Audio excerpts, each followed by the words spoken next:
Into your sanctuary, we've come to adore you, Lord. Into your sanctuary, we've come to adore you, Lord. In adoration and praise, we glorify your holy name. Into your sanctuary, we've come to adore you, Lord. In the name of the Father, and of the Son, and of the Holy Spirit. Amen. May the grace of our Lord Jesus Christ, the love of God, and the communion of the Holy Spirit be with you all. My beloved one, today is 3rd day of August, being Monday. And today, our readings will be coming from Jeremiah chapter 28, verse 1 to 17. Our responsorial psalm will come from Psalm 119, verse 68. Our gospel message will come from Matthew Gospel chapter 14, verse 22 to 36. The theme of our message today is, it's only Jesus that can save. You can see Jesus after discharging the people he fed, 5,000 people he fed, and they allowed them to go. After discharging them, he asked the apostles to enter the boat and cross to the other side of the sea. And the apostles left. He himself went to the hills to pray. And at midnight, and the apostles were flying the sea, they were disturbed by the wave of the sea, a great wind, and are not making progress. And at the 4th hour in the night, Jesus started walking on the waters and was walking towards them. So terrified and horrified, they cried. And Jesus said, "Don't be afraid, be courageous, it's me." They wanted to faint. I'm not finished with the wave throwing them up and down. Now the ghost is walking in the waters. They were so terrified. It's just beyond the expression you can't express how they were terrified. It was horrible for them. You said, "Take courage, it's I." And Peter said, "If you are the one, ask me to walk on the waters." And Jesus said, "Come, walk on the waters, come to me." And Peter came out of the boat and started walking on the waters. And at the point in time, Peter began to think, begin to see the wind, the heavy wind, the waves. He became afraid and became fearful. And when he became fearful, he started to sink. The danger of fear in our lives. And the midst of fear is because we don't have faith in God. Fear is the opposite of faith. Peter started fearing because there's no faith in Jesus who asked him to walk on the waters. And in the midst of all this horrible situation, was sinking. And they cried out, "Jesus, save me." And Jesus stretched out his hand and raised him up from the waters. And said, "Oh, you little faith, men of little faith. Why are you afraid? Why do you doubt? Why do you doubt God? If you doubt God, you become fearful. If you doubt God, you miss the way. If you doubt God, you start sinking. And that is only Jesus that can save you in such a situation. It's only Jesus, and that Jesus raised him up and he came up. To show it's only him can save you when you are sinking. It's only who can save you when you are fearful. It's only who can save you when you start out. If you are in doubt, you come back to him. And when you enter the boat, the waves stopped instantly. And the apostles worshipped him. This truly is the Son of God. Even everything obeys him. Even the winds, the waves. And when they got to the other side of the sea, they saw a great throng. And when they discovered that it was Jesus, they brought people from every direction to him. All the sick people. And they were only begging him, "Let's touch the fringe of your garment." Allow sick brothers and sisters to touch the fringe of your garment. Don't even worry. Don't pray. Just let them touch the fringe of your garment. And just allow them to touch the fringe of your garment. And all who touch him got healed. It's only Jesus who can heal it. It's only Jesus who can save you. It's only Jesus who can drive away fear in you. It's only in Jesus that you can have the true faith and fear will disappear. And when you are not in Jesus, you become a false prophet.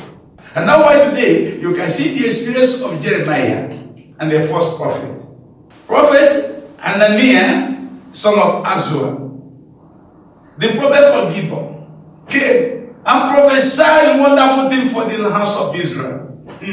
He said within 2 years, all the exiles will come back. All the vessels of God that were removed and left together will be brought back. Even the king Jokana, who was taken on this, will be returned. Oh, say those wonderful. And he told Jeremiah, who was talking to Jeremiah in presence of the whole people of God, of Israel, telling, prophesizing glory of God, the wonder and the beauty, that your God will break the yoke, they will come back. At the point he removed, and when Jeremiah spoke to him, he said, look, prophet before you and me, prophesize wars, famine, exiles, so that people come back to God.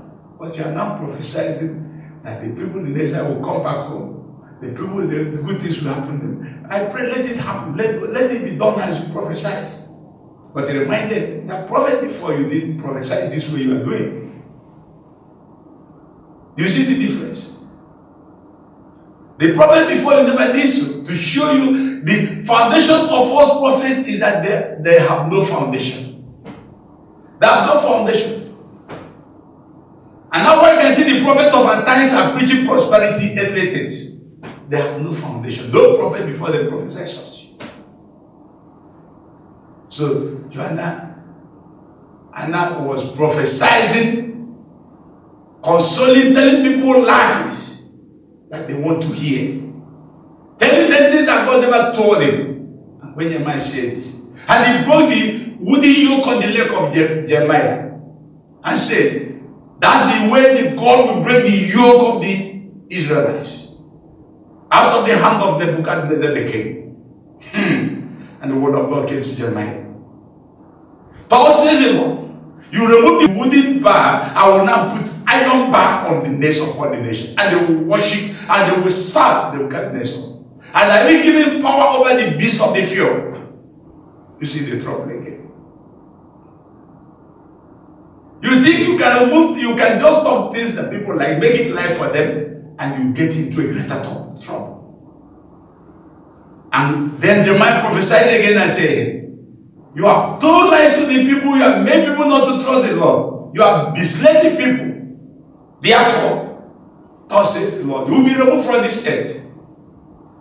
And he died. So a prophet of God prophesies, if you prophesy what God said, you got to be fulfilled. But when you make a false prophet, it will never happen.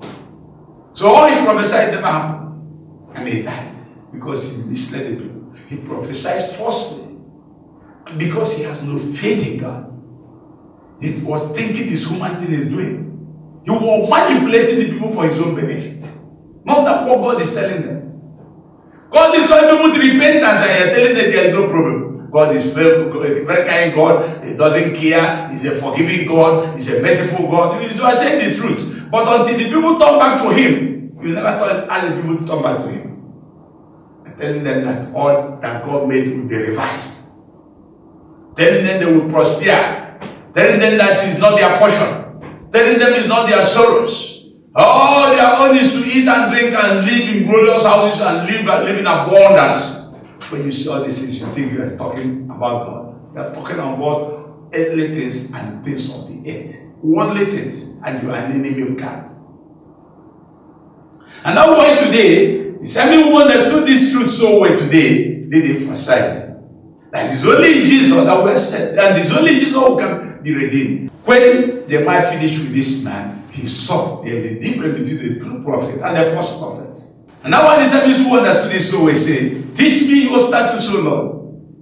It's because people don't know the law of God. They don't know the way of God. They don't know the word of God. They don't know the power of God. They don't know the way of God. That's why they go about making false prophecies. And that's why people are fearful. That's why they create fear in people. And that's why they doubt the power of God. Because they don't know. And it's only in Jesus you can be saved. And it's only him who can be redeemed. And it's only him can be healed. May we talk to this God today, only Jesus who can do all these things. And if you have faith in him, is your victory. Your faith in him will make you to hear his voice and say what he said, not what you want to say yourself, or what people want to hear. That makes you a true prophet of God. And it's only him that you can be saved when you are drowning, like Peter. Let's ask God to give us the grace to understand this place here today. That it's only Jesus that we can become true prophets. And it's only in Jesus we can be saved. And it's only in Jesus we can be healed. We ask God us to understand this through Christ our Lord. May the blessings of Almighty God be upon all of us, in the name of the Father, and of the Son, and of the Holy Spirit. Peace be with you all. As we look forward to see you again on this Resurrection channel, subscribe to this and you'll get more message of God.